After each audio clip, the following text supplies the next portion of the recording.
Now, your forecast from Fox 56 News, the weather authority.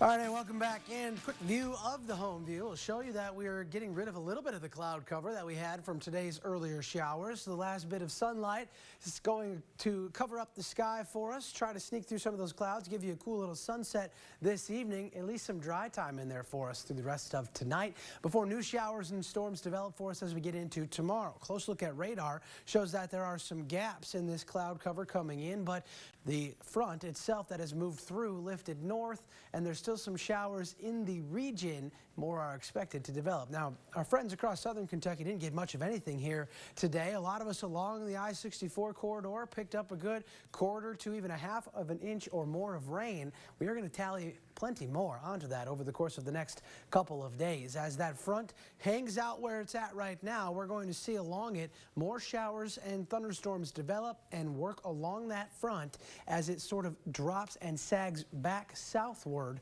going into tomorrow. So with that, a couple of our showers and storms could have enough energy to pose a severe weather threat for us. A level 1 out of 5 risk across portions of the Bluegrass, again, mainly I-64 and our Bluegrass Parkway and pointing north and west. Those are going to be the areas that have the best chance to see some lightning and some thunder and the opportunity for maybe some damaging straight line winds and some large hail. Not expecting much in terms of a tornado threat with this. There's not a lot of spin along this front. What we will see, though, is the opportunity for some efficient rainmakers as we go into tomorrow. Now, watching Futurecast overnight tonight, things stay pretty dry past midnight. It's starting to get closer towards daybreak, 3, 4, 5 a.m. We're going to start to see underneath that front some scattered shower activity develop as that front continues to sort of drop southward. Along that, scattered rain, maybe some thunderstorms for us. And again, in those areas a bit further to the west will be the better chances for some of those stronger storms. Now, there will be some gaps, and especially across southern Kentucky, you might not get much tomorrow.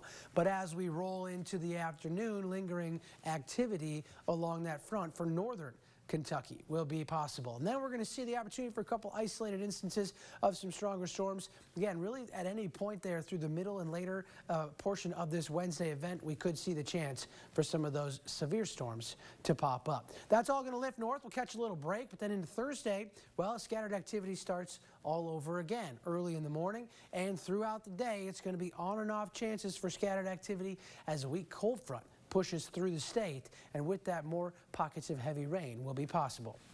Right now, the flood watch that's in place is just surrounding the Fox 56 viewing area in northern portions of Kentucky.